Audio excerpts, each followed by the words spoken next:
오늘 이 새벽에 은혜 받을 하나님 말씀은 창세기 28장 1절에서 5절까지 말씀입니다. 창세기 28장 1절에서 5절까지 말씀으로 구약 성경 40년 전후에 기록되어 있습니다. 찾으신 줄 알고 우리 함께 봉독하겠습니다. 이삭이 야곱을 불러 그에게 축복하고 또 당부하여 이르되 너는 가나안 사람의 딸들 중에서 아내를 맞이하지 말고 일어나 밧단 아람으로 가서 내 외조부 부두엘 집에 이르러 거기서 내 외삼촌 라반의 딸 중에서 아내를 맞이하라.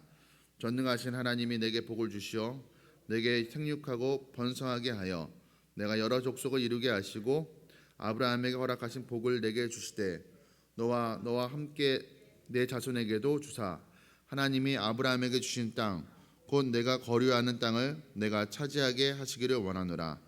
이에 이삭이 야곱을 보내매 그가 밧단 아람으로 가서 라반에게 이르렀으니 라반은 아람 사람 부두엘의 아들이요 야곱과 에서의 어머니 리브가의 오라비더라.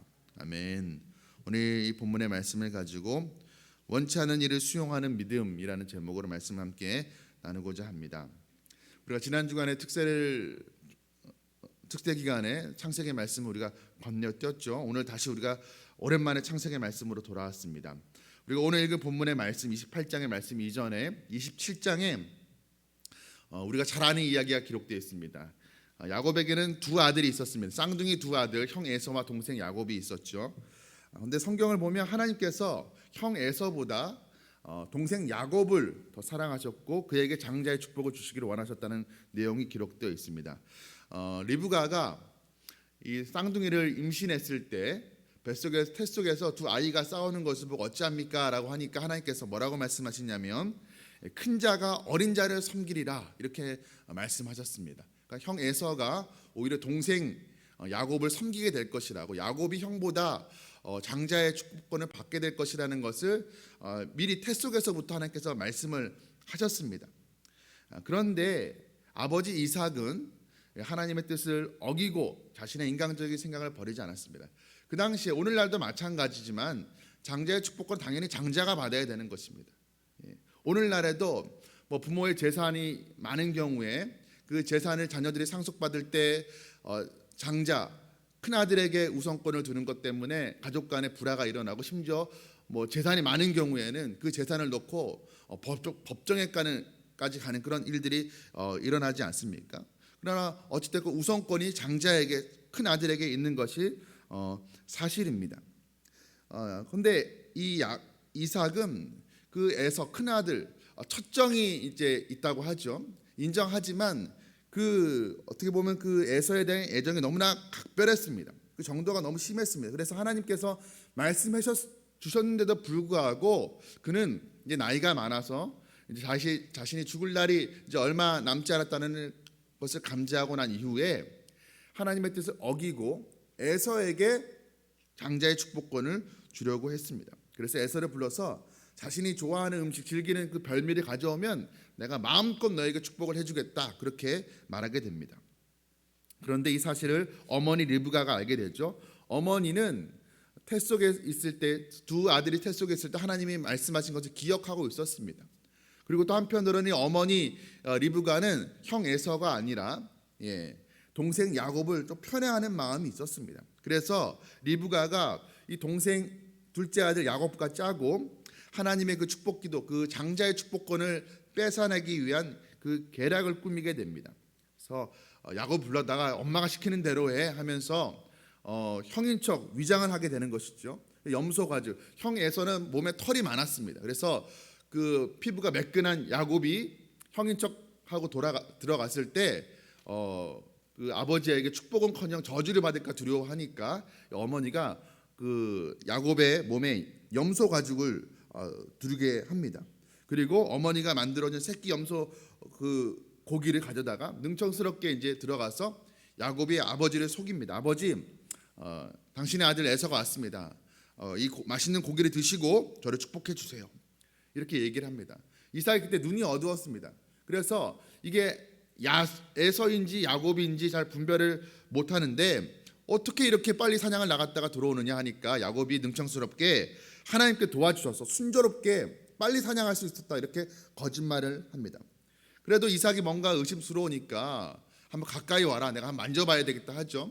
가까이 와서 만지는데 그 염소털을 만지고 이제 에서인지 완전히 착각을 하게 되고 장자의 축복권을 이 둘째 아들 야곱에게 주게 됩니다. 그리고 나서 야곱이 축복을 받고 나가자 이제 에서가 들어와서 자신에게 축복을 해주자고 하니까 그제서야 이삭이 이게 뭔가 잘못되었구나, 이미 동생 야곱에게 장자의 축복권을 주었다, 너에게 해줄 축복이 없다라고 그렇게 이야기를 하게 됩니다. 그것이 바로 앞선 본문의 27장의 내용입니다. 형 에서의 마음이 어땠을까요? 당연히 동생을 향한 분노, 아버지를 하는 서운함이 있었겠죠. 그래서 이 형 에서는 아버지가 죽을 날만을 기다립니다. 아버지가 돌아가시면 내가 동생을 죽여야 되겠다. 차마 아버지가 살아계실 때는 동생을 죽일 수가 없고 아버지가 돌아가시면 동생도 죽여야 되겠다라는 마음을 품게 됩니다. 그런데 이 말이 어머니 리브가에게 들리게 되고 어머니 리브가는 두 아들을 동시에 잃게 될까봐 염려한 나머지 이 야곱을 멀리 피신시켜야 되겠다는 그런 생각을 하게 됩니다. 그래서 우리가 오늘 읽은 본문의 마지막 본문 28장 1절에 그 바로 한 구절 앞을 보면은 리브가가 이삭에게 이렇게 이야기를 합니다. 제가 한번 읽어보겠습니다. 리브가가 이삭에게 이르되 내가 햇사람의 딸들로 말미암아 내 삶이 싫어졌거늘 야곱이 만일 이 땅의 딸들 곧 그들과 같은 햇사람의 딸들 중에서 아내를 맞이하면 내 삶이 내게 무슨 재미가 있으리이까. 이게 무슨 얘기를 하는 거냐면 지금 어떤 핑계를 대는 것이죠. 지금 형 에서가 그 이방 여자들과 결혼을 한 것이 내 마음에 너무 들지 않는데 이 둘째 아들 야곱마저도 이 가나안 여인과 결혼을 하게 되면 내가 너무 낙심할 것 같으니 가나안 여인과 결혼하지 못하게 저 멀리 우리 외삼촌 우리 종족에게로 보내서 가나안 여인이 아닌 우리 혈통과 결혼하게끔 좀 멀리 좀 보내달라, 그렇게 요청을 하고 있는 것입니다. 그래서 이삭이 이제 야곱을 불러서 그 리브가가 아내가 자신에게 요청한 그 말을 그대로 하게 됩니다. 오늘 본문 1절과 2절 말씀입니다.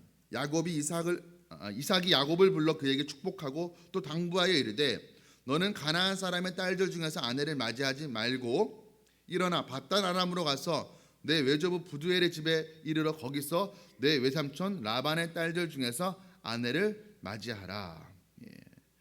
리브가가 아내가 자신에게 한 말 그대로 하게 되죠. 그리고 이어서 3절과 4절 말씀 보면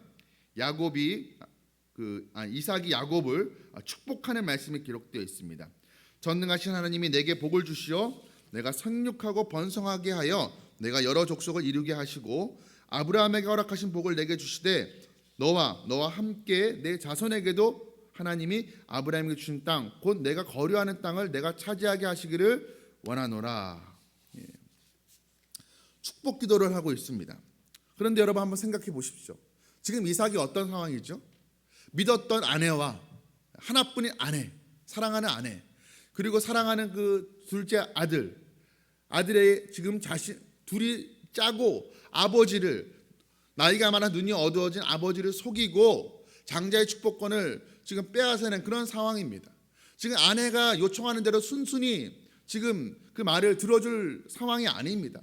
그리고 그 야곱을 처음 축복했을 때는 속아서 에서인 줄 알고 에서의 축복권을 야곱에게 준 것입니다. 그런데 지금 오늘 본문에서 다시 지금 야곱을 불러다가 축복을 할 때에는 야곱인 줄 알면서도 장자의 축복권을 다시 한번 그에게 축복을 하고 있는 것을 보게 됩니다.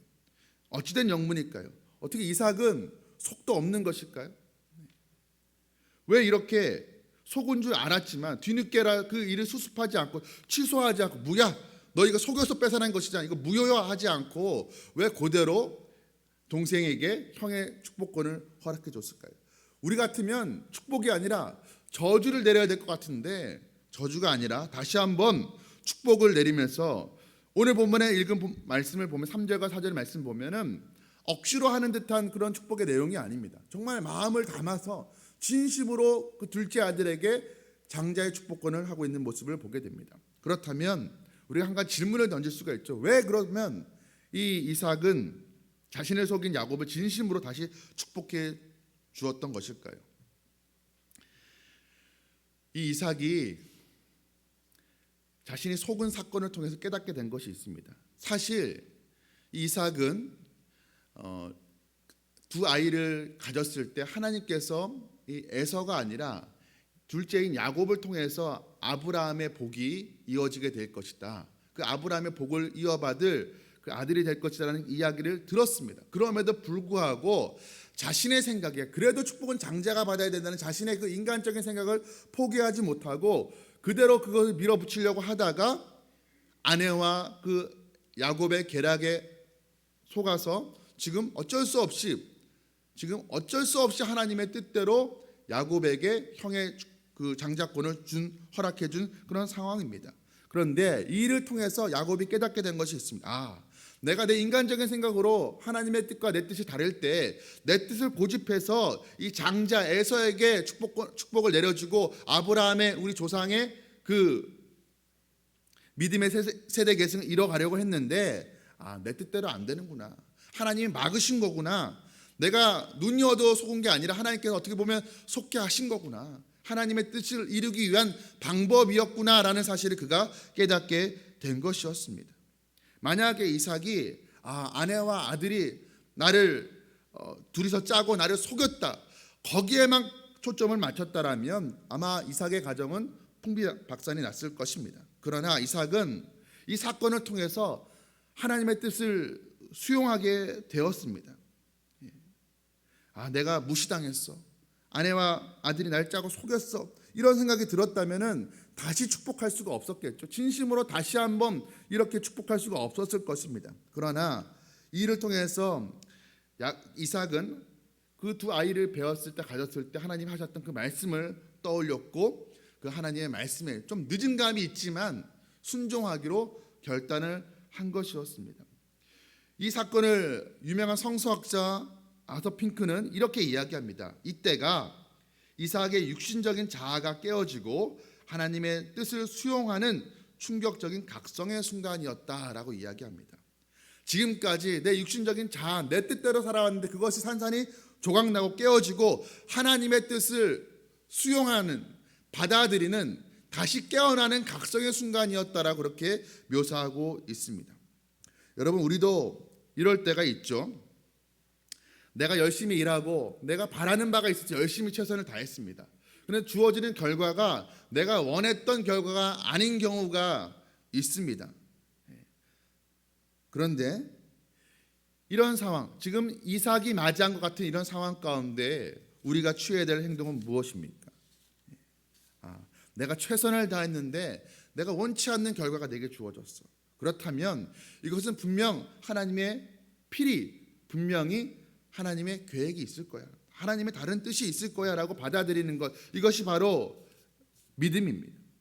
우리가 사실 왜 그런 일이 일어나는지, 내가 생각하기에 이게 옳은 것이고 이게 바른 것이고 내게 선한 것이 분명한데 왜 이것이 내 삶 가운데 주어지지 않고 오히려 내 삶 가운데 어려움이고 문제이고 악인 것 같은 그런 일들이 우리 삶 가운데 일어나는지 이유는 알 수가 없습니다. 사실 지금 이삭도 왜 하나님께서 형 에서가 아니라 동생 야곱을 택하시는지 이유를 알지 못합니다. 그러니까 끝까지 그 당시 사람들이 생각했던 것처럼 그냥 동일하게 자신도 형 에서를, 장자를 더 우선시한 것이었습니다. 그런데 우리도 인생 살아가면 그럴 때가 있지 않습니까? 왜 하나님께서 내가 원하는 대로 이렇게 길을 열어주지 않는지, 내 기도에 응답해 주지 않는지 우리가 이유를 알지 못할 때가 더 많습니다. 하나님께서 이유를 알려주시면 우리가 순종하기 더 쉽겠죠. 그러나 하나님께서는 그 이유를 알려주시지 않고 하나님의 뜻을 고집하실 때가 있습니다. 우리는 살면서 사실 이해되는 것보다 이해되지 않는 일들을 더 많이 만나곤 합니다. 그런데 분명한 것은 우리 모든 것을 아시는 하나님의 그 계획하심이, 하나님의 섭리하심이 있다는 사실을 우리는 기억을 해야 됩니다. 내게 어떻게 이런 일이 있을 수가 있지?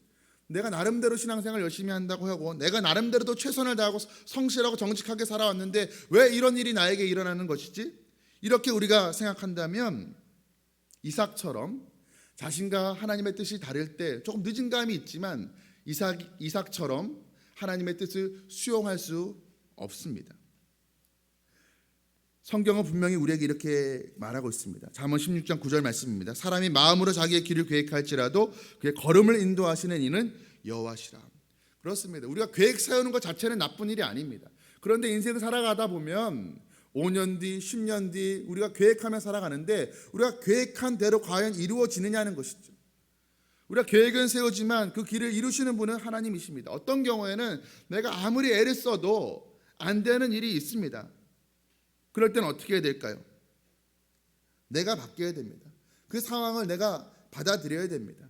하나님이 여전히 나를 사랑하시고 나와 함께 하신다는 그 사실을 믿는다면 내가 원했던 그림이 아니지만 내가 원했던 결과가 아니지만 그것이 내 삶 가운데 주어질 때 이를 통해서 하나님께서 하시고자 하는 일이 있구나라는 것을 인정하고 그 상황을 수용할 수 있는 그런 믿음을 우리가 가져야 될 것입니다. 그리고 우리가 그때 참 힘들겠죠. 힘들 때 받아들일 수 없는 그 상황을 받아들이고 그때 우리가 해야 될 것은 주님을 바라보는 것입니다. 우리가 주님을 바라보면 우리 인생의 문제들을 받아들이기가 훨씬 더 수월해집니다. 우리가 내가 받아들일 수 없는 그 상황을 수용하고 용납하면 이제는 그 문제가 나를 죽이고 나를 막다른 골목에 이르게 할 것 같은 그 문제가 오히려 나를 더 연단시키고 더 크게 사용하시기 위한 하나님의 축복의 과정이라는 것을 우리가 깨닫게 될 날이 올 것입니다. 우리가 신앙생활을 하면서 신앙생활을 한다는 것이 또 이렇게 새벽을 깨워서 기도한다는 것이 기도하면 내 인생에 문제가 아무런 문제가 없고 기도하면 인생에 어떤 신앙의 갈등도 전혀 없는 그런 삶을 살게 되는 것이 아닙니다. 오히려 기도하면 기도할수록 하나님의 뜻이 더 분명히 우리 삶 가운데 계시되기 때문에 그럼에도 불구하고 우리는 우리 인간의 생각이 있기 때문에 기도하면 할수록 더 갈등을 하게 됩니다. 하나님의 뜻과 기도할 때 하나님께서 들려주시는 그 하나님의 뜻과 또 내 마음 가운데 여전히 내려놓지 못하는 인간의 생각과 그 끊임없이 갈등하는 것을 우리가 경험하게 됩니다. 내가 바라는 것과 하나님이 바라시는 것, 내가 계획하는 것과 하나님이 내 삶 가운데 계획하시는 것, 그 참 많이 다르다는 것을 우리가 경험하게 됩니다. 왜 하나님께서 나를 사랑하신다고 하는데 그리고 나는 또 나름대로 신앙생활을 곧잘 하고 있는 것 같은데 내가 계획한 인생이 왜 펼쳐지지 않을까? 이럴 때 우리가 어떻게 해야 됩니까? 어떻게 살아야 제대로 사는 믿음의 삶입니까? 이럴 때 믿음을 지킨다는 것이 어떤 것입니까? 그 문제 가운데 내가 원치 않았지만 내 삶 가운데 주어지는 그 상황 가운데 하나님의 뜻을 찾고 그 상황을 받아들이는 것입니다. 내 뜻에 대해서 아니오라고 이야기하고 하나님의 뜻에 대해서 예라고 이야기할 수 있는 그 믿음, 그 수용하는 믿음이 우리에게 필요합니다. 여러분, 기대와 다른 일이 우리 삶 가운데 펼쳐질 수 있습니다. 그러나 그렇다고 해서 우리가 그것 때문에 완전히 망하게 되는 것이 아닙니다. 하나님의 선하신 뜻을 우리가 믿길 소원합니다. 이삭은 오늘 자신은 에서에게 축복하기 원했습니다. 고집하다가 어려운 일을 경험하게 됐습니다. 아내와 아들이 짜고 자신을 속이는 아버지로서는 참 감당하기 힘든 그런 어려운 일을 경험했습니다. 그러나 그것 때문에 그가 완전히 낙심하고 엎드러지지 않았습니다. 그 상황 가운데 자신이 원했던 그림은 아니지만 그 상황 가운데 하나님께서 그에게 말씀하시고자 하는 그 뜻을 붙들었습니다. 그리고 그 하나님의 뜻에 기꺼이 순복했습니다. 여러분, 우리가 오늘 하루 살아갈 때, 남은 인생 살아갈 때에도 이삭과 같이 내 뜻과 하나님의 뜻이 다름을 깨달았을 때 내 뜻을 접고 하나님의 뜻에 순종할 수 있는 그런 믿음의 사람들 되기를 간절히 소원합니다. 오늘도 우리의 인생의 주인이 내가 아니라 하나님이심을 믿고 겸손하게 그 하나님의 말씀에 순종하며 살아가는 저와 여러분 되시기를 주님의 이름으로 축복합니다. 함께 기도하시겠습니다. 사랑과 은혜가 풍성하신 하나님 아버지, 우리가 인생 살아가다 보면 내가 원하는 대로, 내가 계획하는 대로 인생에 펼쳐지지 않을 때가 있습니다. 하나님, 내가 노력하지 않은 것도 아니고 내가 기도하지 않았던 것도 아닌데 내가 나름대로 노력하고 최선을 다하고 또 기도도 했는데 하나님 앞에 신앙생활 한다고 했는데 내가 원했던 인생이 펼쳐지지 않을 때 있습니다. 그러나 하나님, 우리가 그때 참 힘들고 어렵지만 하나님께서 이 일을 통해서도 내 삶 가운데 역사하시고자 하는 하나님의 다른 뜻이 있구나라는 것을, 내 뜻과 하나님의 뜻이 다르지만 내 뜻보다 하나님 뜻이 훨씬 더 좋구나라는 것을 우리가 깨달을 수 있게 하여 주시고, 내가 원치 않았지만 내게 주어진 그 상황을 받아들일 수 있는, 수용할 수 있는 그런 믿음을 우리에게 허락하여 주시옵소서. 하나님, 그렇게 살아갈 때 내 뜻보다 하나님의 뜻을 붙들며 살아갈 때 놀라운 하나님의 축복이, 그 장자의 축복이, 아브라함의 복이 내 삶 가운데, 우리 삶 가운데 부어지는 것을 경험하게 하여 주시옵소서. 이 모든 말씀 우리 주 예수 그리스도의 이름으로 간절히 기도드리옵나이다. 아멘.